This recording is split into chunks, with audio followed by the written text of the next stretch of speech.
नमस्कार प्यारे विद्यार्थियों, क्यूज कंपटीशन क्लासेज की इस ऑनलाइन प्लेटफॉर्म पर मैं अंकित भार्गव आप सभी बच्चों का हार्दिक अभिनंदन करता हूं, स्वागत करता हूं विद्यार्थियों।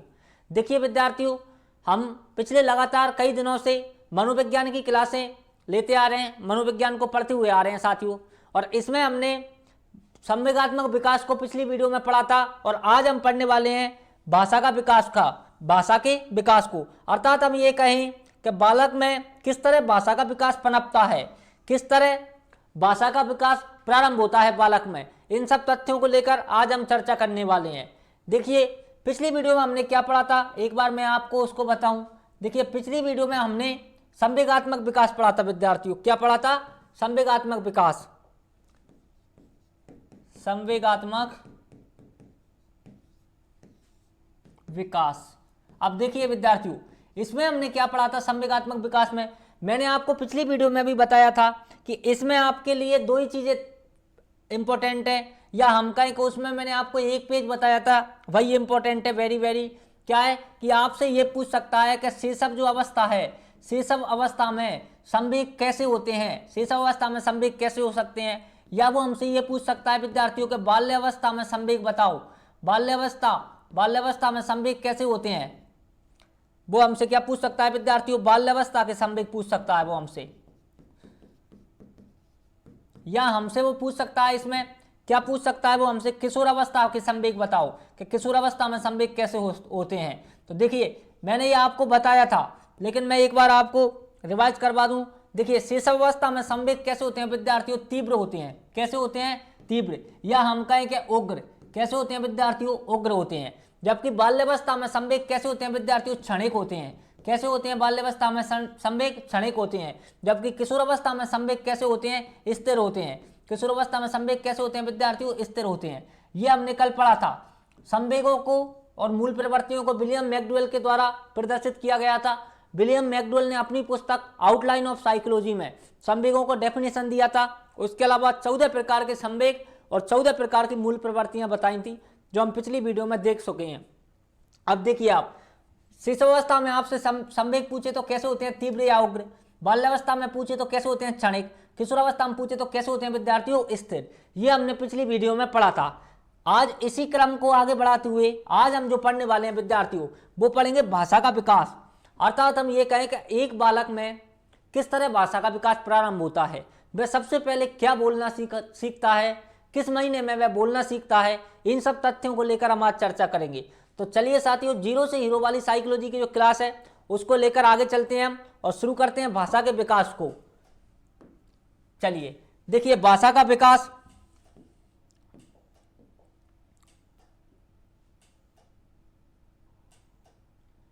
एक मिनट विद्यार्थियों।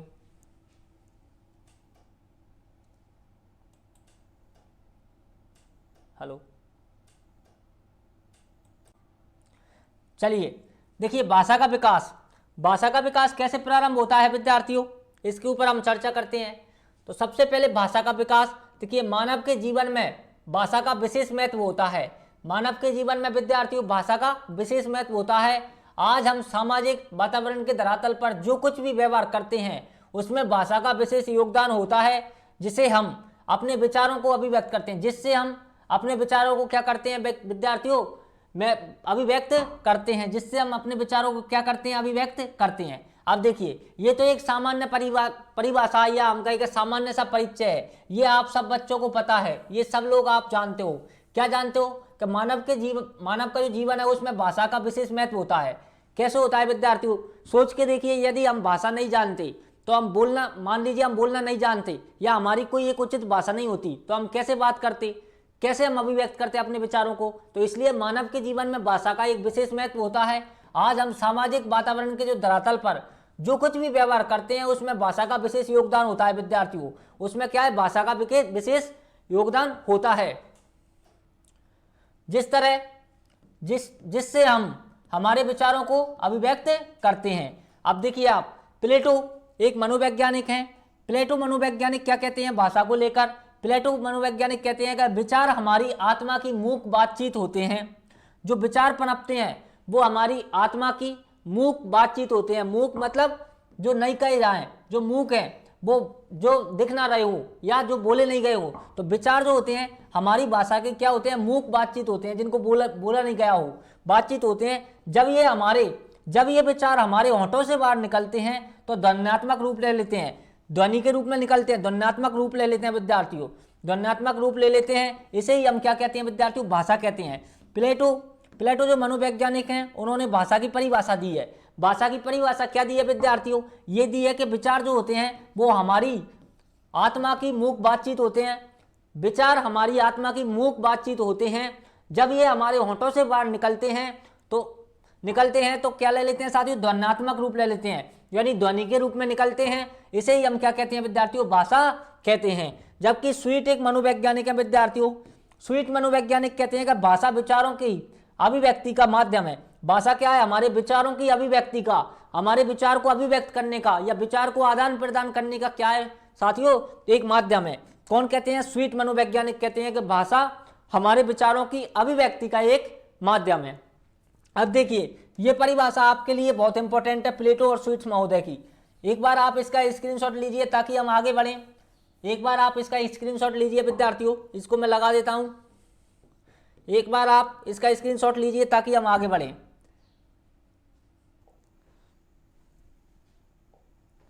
अब देखिए इनके बाद, ये परिभाषाओं के बाद हम चलते हैं विद्यार्थियों भाषा की विशेषताएं। क्या पढ़ेंगे, भाषा की विशेषताएं। सर्वाधिक प्रश्न हमको देखने को मिलते हैं इस पेज से, भाषा की विशेषताएं। सर्वाधिक प्रश्न कहां से आते हैं विद्यार्थियों, भाषा की विशेषताओं से आते हैं। कहां से आते हैं विद्यार्थियों, भाषा की विशेषताओं से आते हैं। मैं आपको ये जो 5 विशेषताएं हैं इनको उदाहरण सहित समझाऊंगा। आज के बाद आपके भाषा के संबंध में कोई भी कंसेप्ट ऐसा नहीं रहेगा जो आपको समझ में नहीं आया होगा। तो चलिए साथियों शुरू करते हैं हम भाषा की विशेषताएं।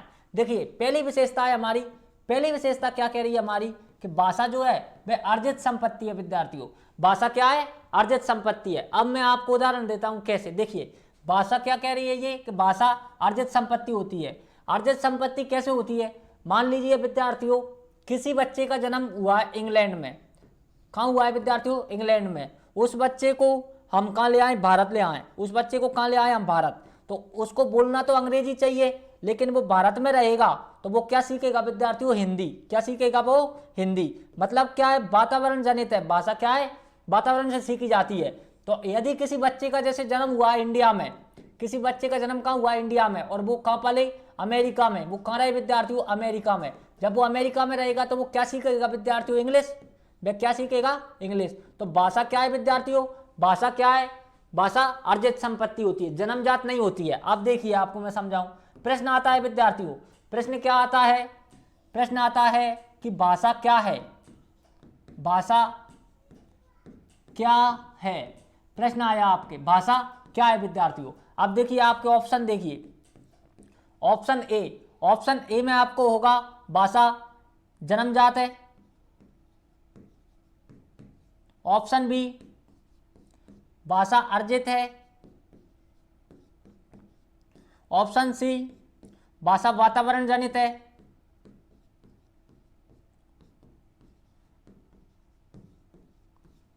ऑप्शन डी इनमें से कोई नहीं। अब देखिए आप क्या है भाषा, भाषा विद्यार्थियों अर्जित भी और जन्मजात भी है। इसके लिए हम क्या कहेंगे कि बी और सी सही। क्या कहेंगे विद्यार्थियों, बी और सी सही है। मतलब भाषा क्या होती है विद्यार्थियों, भाषा अर्जित भी होती है और भाषा क्या होती है, वातावरण जनित भी होती है। मतलब वातावरण में रहकर भाषा क्या की जाती है, अर्जित की जाती है। इसलिए हम क्या बोलते हैं कि भाषा वातावरणीय जनित होती है, जन्मजात नहीं होती है विद्यार्थियों। भाषा क्या है, जन्मजात नहीं होती है। कोई जन्म से सीख कर नहीं आता है कभी हिंदी बोलेगा, कोई जन्म से सीख कर नहीं आता है कभी उर्दू बोलेगा। वो जिस वातावरण में रहेगा वह वैसी भाषा बोलता है विद्यार्थियों। तो भाषा क्या है, अर्जित है, वातावरण जनित है। ये आपको याद रखना है। अब वेरी वेरी इंपॉर्टेंट, ये आपका फर्स्ट पॉइंट जो था वेरी वेरी इंपॉर्टेंट। अब देखिए अगले पॉइंट पर चलते हैं हम। अगला पॉइंट कह रहा है कि भाषा सामाजिक उपागम है। बिल्कुल सही है विद्यार्थियों। भाषा क्या है, समाज को आपस में जोड़ती है। भाषा क्या है विद्यार्थियों, समाज को जोड़े रखती है। तो भाषा क्या है विद्यार्थियों, सामाजिक उपागम है। भाषा वातावरण की उपज है, बिल्कुल वातावरण जनित है विद्यार्थियों। अभी मैंने आपको समझाया है, भाषा को वातावरण में रहकर ही सीखा जाता है। जिस वातावरण में हम रहेंगे उस वातावरण की भाषा हम सीख जाएंगे विद्यार्थियों। इसलिए भाषा क्या है साथियों, वातावरण की उपज है। भाषा परिवर्तनशील है, बिल्कुल विद्यार्थियों भाषा परिवर्तनशील है। कैसे परिवर्तनशील है? कोई बालक भारत में जन्म लिया है, किसी ने कहाँ जन्म लिया है विद्यार्थियों? भारत में, लेकिन उसको यदि हम इंग्लैंड रखें, उसको कहाँ रखें विद्यार्थियों? इंग्लैंड, तो उसकी भाषा परिवर्तित हो जाएगी। चाहे वह 20 वर्ष का हो, वह अपने आप स्वतः ही इंग्लिश बोलने लगेगा, टूटी फूटी वह क्या इंग्लिश बोलने लगेगा। तो भाषा क्या होती है विद्यार्थियों? परिवर्तनशील होती है। भाषा का परिवर्तन होता रहता है। भाषा का स्वरूप क्षेत्र विशेष से प्रभावित रहता है। देखिए भाषा का जो स्वरूप है विद्यार्थियों, वह किसी भी क्षेत्र जो विशेष है उससे हमेशा प्रभावित रहता है। अब ये थी भाषा की विशेषताएं। भाषा का स्वरूप किसी भी क्षेत्र विशेष से प्रभावित रहता है। कैसे प्रभावित रहता है विद्यार्थियों? जैसे राजस्थान के पास में नीचे की तरफ मालवा का क्षेत्र है, वहां मालवी जो भाषा बोली जाती है, हम उस भाषा को समझ लेते हैं, हम उस भाषा को बोल भी लेते हैं ज्यादातर। तो इसलिए क्या भाषा का जो स्वरूप है वो किसी न किसी क्षेत्र विशेष से प्रभावित रहता है, कहीं ना कहीं से प्रभावित रहता है। जैसे राजस्थान के दक्षिणतम भाग में गुजराती भाषा बोली जाती है। क्यों बोली जाती है? क्योंकि नीचे कौन सा जिला है विद्यार्थियों? नीचे कौन सा राज्य है? गुजरात। नीचे जब गुजरात टच कर रहा है तो उससे सीमावर्ती जो हमारे राजस्थान के जो जिले हैं उनमें गुजराती भाषा बोली जाने लगी। तो क्या होता है? भाषा विशेष क्षेत्र से प्रभावित होती रहती है। यह आपका कंसेप्ट, यह आपका भाषा से संबंधित जो विशेषताएं थी विद्यार्थियों वो। अब देखिए आगे चलते हैं हम। आगे क्या है? आगे देखिए भाषा का मनोविज्ञान। भाषा का क्या है विद्यार्थियों? मनोविज्ञान। क्या किस तरह एक बालक भाषा बोलना सीखता है, किस तरह एक बालक भाषा बोलना सीखता है, उस तथ्य को देखते हैं। तो देखिए एक बालक जिस परिवार में जन्म लेता है वहां के लोगों के द्वारा बोले जाने वाले शब्दों का अनुकरण से उसमें भाषा का क्या होता है विद्यार्थियों? विकास होता है। भाषा का मनोविज्ञान हम पढ़ रहे हैं। हेडिंग डालिए भाषा का मनोविज्ञान। एक बालक जिस परिवार में जन्म लेता है वहां के लोगों के द्वारा बोले जाने वाले शब्दों को वह अनुकरण के माध्यम से क्या करता है विद्यार्थियों? भाषा का विकास उसमें हो जाता है, वह भाषा का विकास कर लेता है। अब देखिए ये आपने लिख लिया। उसके बाद ये भाषा के कुछ सोपान हैं। क्या सोपान है भाषा सीखने के? सबसे पहला सोपान है साथियों जिज्ञासा। एक शिशु के मन में जिज्ञासा होती है। चलिए पहले इसको पढ़ते हैं हम। जब एक बालक अपने परिवारजनों को बोलते हुए देखता है तो उसमें जिज्ञासा आती है। आप देखते हैं बच्चों, छोटे छोटे बच्चों को आप देखते हैं, छोटे छोटे शिशुओं को आप देखते हैं, जब वह परिवारजनों को, जिसका जन्म हुआ है 2 महीने 3 महीने 4 महीने का है, वो जब वो परिवारजनों को बोलते हुए देखता है तो वह बोलने की कोशिश करता है, होंठ हिलाता है, कुछ कुछ आवाजें निकालता है। उसको क्या बोलते हैं हम? जिज्ञासा। उसमें क्या हो रही है साथियों? जिज्ञासा हो रही है। जब कोई बालक या कोई शिशु अपने परिवारजनों को शब्दों को बोलते हुए देखता है तो उसके मन में क्या होती है विद्यार्थियों? जिज्ञासा होती है। तो ये पहला सोपान। दूसरा सोपान क्या है विद्यार्थियों? अनुकरण। वह उनको बोलने का प्रयास करेगा। परिजनों को बोलते हुए देखकर बालक की भी जिज्ञासा के द्वारा अनुकरण करते हैं और शब्द बोलने लगते हैं। अनुकरण करते हुए क्या बोलने लगते हैं विद्यार्थियों? शब्द बोलने लगते हैं। उसको क्या बोलते हैं हम? अनुकरण बोलते हैं। मतलब पहला सोपान क्या है? ये भाषा का सोपान है, भाषा सीखने के सोपान है विद्यार्थियों। सबसे पहले जिज्ञासा। एक बालक जब अपने परिवारजनों को बोलते हुए देखता है तो उसके मन में बोलने के लिए जिज्ञासा आती है। दूसरा स्टेप आता है अनुकरण। जब उसमें जिज्ञासा आती है तो वो उन जैसे परिवार वाले होंठ हिला रहे होते हैं वैसे होंठ हिलाने की कोशिश करता है, धीरे धीरे शब्द बोलने की कोशिश करता है। मतलब हम क्या कहेंगे? वह अनुकरण करता है। तीसरा आता है अभ्यास। वह लगातार जब इस चीज को दोहराता रहता है, जब बार बार वह अनुकरण करता रहता है, बार बार उसका अभ्यास करता रहता है तो वह भाषा बोलना सीख जाता है। बालक अनुकरण कर जिन शब्दों को सीख जाता है उनका अभ्यास करके वह भाषा का विकास कर लेता है। तो ये क्या है विद्यार्थियों? भाषा के सोपान। अब देखिए भाषा का विकास, जो भाषा के विकास का मनोविज्ञान है वो किस तरह चलता है। सबसे पहले क्या होता है विद्यार्थियों? एक बालक के मन में जिज्ञासा होती है। एक शिशु के मन में क्या होती है विद्यार्थियों? जिज्ञासा होती है। उस जिज्ञासा के माध्यम से वह अनुकरण करता है और अनुकरण का अभ्यास करके वह भाषा का विकास कर लेता है। ये आपका तथ्य हुआ। एक बार आप इसका स्क्रीनशॉट लीजिए, फिर हम आगे चलते हैं। चलिए देखिए विद्यार्थियों आगे चलते हैं हम। आगे देखिए बालक में भाषा के विकास के व्यवहारिक सोपान। क्या सोपान है? व्यवहारिक। सामान्य सोपान क्या है? व्यवहारिक सोपान क्या है विद्यार्थियों? सबसे पहले बालक क्या करेगा? क्रंदन करेगा। सबसे पहले बालक क्या करेगा? क्रंदन करेगा। फिर क्या करेगा? बलबलाएगा। फिर क्या करेगा? अनुकरण। अब इसको भी मैं आपको समझाऊंगा। जो हमने पीछे पढ़ा था वही सब चीज है। ये यहाँ जो हमने पीछे पढ़ा था वही सब चीज है, बस ये डिटेल से है। अब देखिए इसको कैसे। सबसे पहले बालक क्या करेगा? क्रंदन करेगा। तो सबसे पहले बालक क्रंदन यानी हम क्या कहें रोने, क्रंदन मतलब रोने के द्वारा अपने विचारों को व्यक्त करता है या अपने भावों को प्रकट करता है। मतलब एक शिशु है साथियों छोटा सा, जब उसका जन्म हुआ है शिशु है, तो जब उसको भूख लगेगी तो वह रोएगा, माँ समझ जाती है कि बच्चे को भूख लग रही है, मतलब क्रंदन करके वह अपने विचारों को अभिव्यक्त कर रहा है।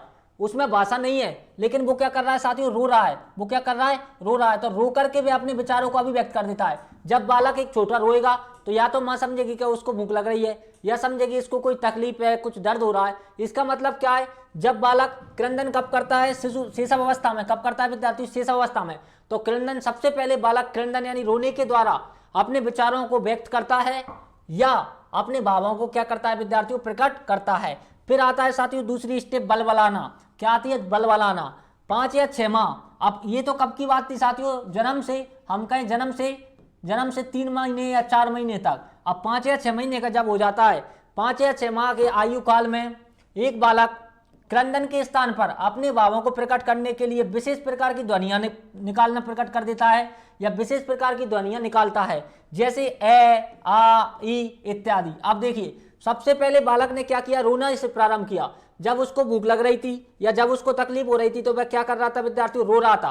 वह क्या कर रहा था, रो रहा था। लेकिन फिर वो क्या करने लगा साथियों, बलबलाने लगा। वह धीरे धीरे भाषा का विकास कर रहा है विद्यार्थियों। वह धीरे धीरे क्या कर रहा है, भाषा का विकास कर रहा है। सबसे पहले उसने क्या किया विद्यार्थियों, रोने से उसने प्रारंभ किया। अब वह क्या कर रहा है, बलबलाने लगा। अब वह क्या कर रहा है, बलबलाने लगा। अब देखिए आगे चलते हम। अभी इसको आप स्क्रीनशॉट ले लेना एक साथ। अगला स्टेप आता है हमारा अनुकरण। तीसरा स्टेप क्या है, अनुकरण। लगभग 9 से 11 माह की आयु का शिशु अनुकरण के द्वारा शब्द बोलने का सार्थक प्रयास करने लगता है या शब्द बोलने का सार्थक प्रयास करता है। लगभग कब विद्यार्थियों, 9 से 11 महीने। 9 से 11 महीने का जो शिशु है अनुकरण के माध्यम से शब्द बोलने का प्रयास करने लगता है। ये क्या है विद्यार्थियों, व्यवहारिक सोपान है। ये क्या है, व्यवहारिक सोपान है। क्या है, सबसे पहले एक शिशु क्रंदन करके अपने भावों को प्रकट करेगा, उसके बाद वह बलबलाएगा, वह बलबलाना प्रारंभ कर देगा ध्वनियों को, और उसके बाद वह घर वालों का क्या करता है विद्यार्थियों, अनुकरण करता है। क्या करता है, अनुकरण करता है। एक बार आप इसका स्क्रीनशॉट ले लीजिए विद्यार्थियों, एक बार स्क्रीनशॉट लीजिए, फिर हम आगे चलिए आगे देखिए आप। आगे देखिए भाषा के विकास के जो महत्वपूर्ण तथ्य हैं। अब जैसे मैंने आपको संवेगात्मक विकास में बताया था एक पेज इंपॉर्टेंट, वैसे ही भाषा के विकास में सर्वाधिक इंपॉर्टेंट है साथियों ये पेज। सर्वाधिक इंपॉर्टेंट कौन सा पेज है, ये पेज। अब देखिए इसमें क्या है, इसमें हमसे क्या इंपॉर्टेंट है हमारे लिए, इसमें ये इंपॉर्टेंट है हमारे लिए कि पूछा जाता है कि एक बालक पहला शब्द कब बोलता है। तो फिर ये सब चीजें हमारे लिए इंपॉर्टेंट हो जाती हैं। तो देखिए बालक लगभग 11 या 12 माह में पहला सार्थक शब्द बोलता है तथा 12 माह का होने पर वह 3 शब्द बोलने लगता है। अब देखिए आपसे पूछा जाएगा विद्यार्थियों, आपसे पूछा जाएगा कि बालक प्रथम सार्थक शब्द, बालक प्रथम सार्थक शब्द कब बोलता है, कब बोलता है, बालक प्रथम सार्थक शब्द कब बोलता है। अब आप ऑप्शन देखिए, कंफ्यूज करने के लिए अब आप ऑप्शन देखिए। अभी हम पढ़ के आए 11 व 12 माह के बीच। अब देखिए ऑप्शन आपके आएंगे विद्यार्थियों 10 माह के बाद। ऑप्शन बी आएगा आपका 11 माह से पहले। ऑप्शन सी आएगा आपका 12 माह के बाद। ऑप्शन डी आएगा आपका 11 से 12 माह के बीच। कब बोलता है विद्यार्थियों, 11 महीने का वो कंप्लीट हो जाता है, 12वें महीने की ओर वो अग्रसर होता है, तब वह बोलने लगता है। तो 12 माह से पहले तो वह बोल ही नहीं सकता, 10 माह के बाद भी नहीं बोल सकता वह।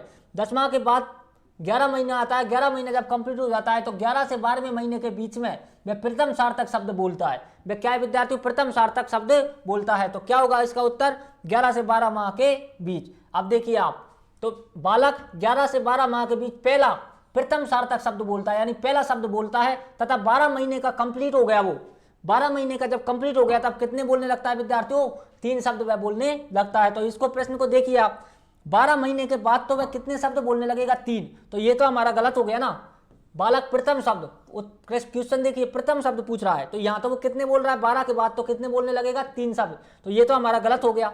तो कब बोलने लगेगा साथियों 11 व 12 माह के बीच में प्रथम शब्द बोलता है। सभी बालकों का ये नहीं होता है, यदि किसी बालक में कोई दिक्कत हो, किसी बालक में कोई दिक्कत हो, मानसिक समस्या हो या उनका सामाजिक कोई समस्या हो, तो ये लेट हो सकता है, बाकी अधिकांशतः यही होता है। तो देखिए एक बालक 11 या 12 माह में पहला सार्थक शब्द बोलता है तथा 12 महीने का कंप्लीट होने पर वह 3 शब्द बोलने लगता है। यह आपके लिए इंपॉर्टेंट। अगली क्या विशेषता है महत्वपूर्ण, कि 16 से 24 माह का बालक, 16 से 24 माह का जो बालक है 2-2 शब्दों को मिलाकर वाक्य बनाने लगता है विद्यार्थियों।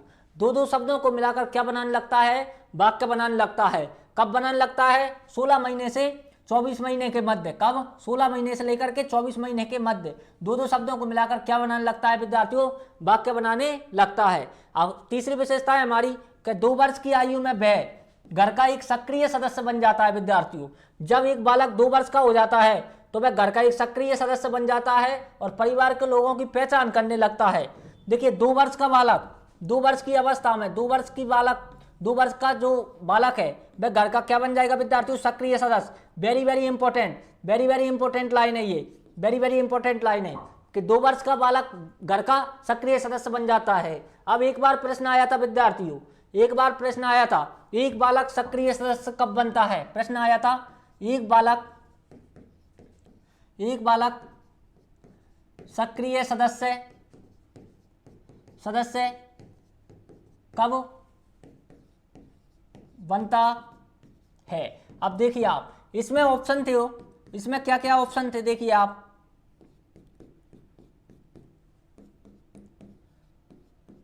जन्म के बाद,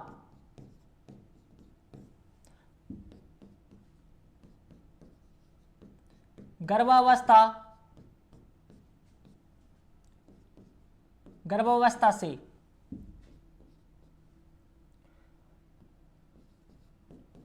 2 वर्ष के बाद,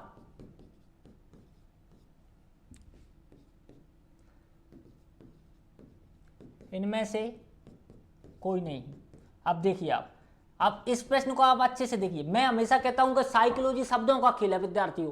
साइकोलॉजी क्या है, शब्दों का खेल है। देखिए एक बालक सक्रिय सदस्य कब बनता है, एक बालक सक्रिय सदस्य कब बनता है। अब यदि कोई ज्यादा ही डीप सोच ले, कोई ज्यादा ही डीप सोच ले तो वो किसको लगाएगा, जन्म के बाद। मतलब एक बालक का जन्म हुआ तो वह घर का क्या बन गया, सदस्य बन गया। लगाएगा ना कोई ज्यादा ही डीप सोच ले तो वो किसको लगाएगा, इसको लगाएगा। जन्म के बाद एक बालक सक्रिय सदस्य बन गया। और ज्यादा कोई डीप पढ़ ले तो वो क्या कहेगा कि भाई हमने पढ़ा था कि गर्भावस्था में बालक का विकास प्रारंभ हो जाता है, श्रीमती हरलॉक ने कहा था ये बात, और ये कहा था, इसका मतलब बालक सक्रिय सदस्य बन गया घर का। तो गर्भावस्था से क्या है, बालक सक्रिय सदस्य बन गया, ऐसा नहीं है बच्चों। गर्भावस्था से भी बालक सक्रिय सदस्य नहीं बनता है, जन्म के बाद भी बालक सक्रिय सदस्य नहीं बनता है। जब वो 2 वर्ष का हो जाता है तब वह क्या हो जाता है, सक्रिय सदस्य। सक्रिय सदस्य मतलब वह सभी घर के बच्चों, सभी घर के जितने भी सदस्य हैं सबकी पहचान करने लगता है, सभी से बातें करने लगता है, सभी से मतलब एक तरीके से हम कहें कि तर्क करने लगता है, एक तरीके से पूछने लगता है यार सवाल, बातें पूछने लगता है, बातें करने लगता है। तो 2 वर्ष का बालक 2 वर्ष के बाद क्या होता है, वह सक्रिय सदस्य बनता है। ये बात आप अच्छे से याद रखना विद्यार्थियों, ये बात अच्छे से आप क्या है याद रखना। चलिए आगे चलते हैं हम अगली विशेषता पर। अगली विशेषता है हमारी चौथी विशेषता है कि लगभग 2 वर्ष की आयु में बालक को 212 से 272 तक शब्दों का ज्ञान हो जाता है। हाँ ये भी आपके लिए इंपॉर्टेंट है भाई। लगभग 2 वर्ष, 2 वर्ष मतलब 24 माह, 2 वर्ष मतलब कितने विद्यार्थियों, 24 माह। तो 24 माह की आयु तक बालक में कितने, 212 से लेकर के 272 तक शब्दों का क्या हो जाता है विद्यार्थियों, उसको ज्ञान हो जाता है। और 5 वर्ष की आयु में बालक को 2070 से 2100 तक शब्दों का ज्ञान हो जाता है। तो ये थी आपकी भाषा के विकास की विशेषताएं, या हम कहें कि महत्वपूर्ण तथ्य, भाषा के विकास के महत्वपूर्ण तथ्य। क्या तथ्य है महत्वपूर्ण, इसमें आपके लिए सारे जो पॉइंट हैं, जो सारे ही पॉइंट्स हैं वो सब इंपॉर्टेंट है विद्यार्थियों, सब क्या है इंपॉर्टेंट है। देखिए पहला है बालक 11 या 12 वर्ष में पहला सार्थक शब्द बोलता है।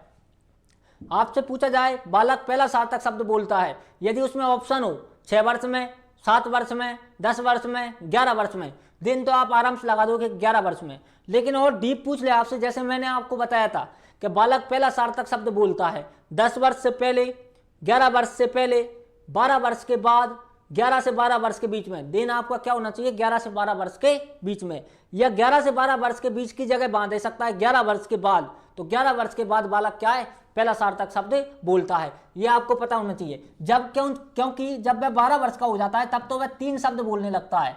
कितने शब्द बोलने लगता है विद्यार्थियों, 3 शब्द बोलने लगता है जब वह 12 माह का हो जाता है। जब वह 12 माह का हो जाता है, वर्ष बोल रहा हूं मैं, सॉरी, 11 या 12 माह, गलती से बोल गया विद्यार्थियों, 11 व 12 माह का हो जाता है तो क्या हो जाए विद्यार्थियों, वह क्या बन जाता है, हम क्या कहें, 11 व 12 माह के में वो पहला सार्थक शब्द बोलता है और 12 माह का हो जाता है तो वह 3 शब्द बोलने लगता है। अब देखिए 16 से 24 माह का जो शिशु होता है वह क्या साथियों, 2-2 शब्दों को मिलाकर वाक्य बनाने लगता है। 2 वर्ष की आयु में वह घर का सक्रिय सदस्य बन जाता है और लोगों की पहचान करने लगता है। लगभग 2 वर्ष की आयु में बालक को 212 से 272 तक शब्दों का ज्ञान हो जाता है, जबकि 5 वर्ष तक पहुंचते पहुंचते 2070 से 2100 तक शब्दों का ज्ञान हो जाता है। अब एक बार आप इसका स्क्रीनशॉट लीजिए, अब एक बार आपको स्क्रीनशॉट लीजिए, फिर मैं आपको एक नोट लिखाऊंगा। चलिए देखिए, इंपॉर्टेंट ये नोट लगा के लिखो। एक क्या लिखना है हमको, भाषा के विकास के लिए, भाषा के विकास के लिए, भाषा के विकास के लिए सबसे महत्वपूर्ण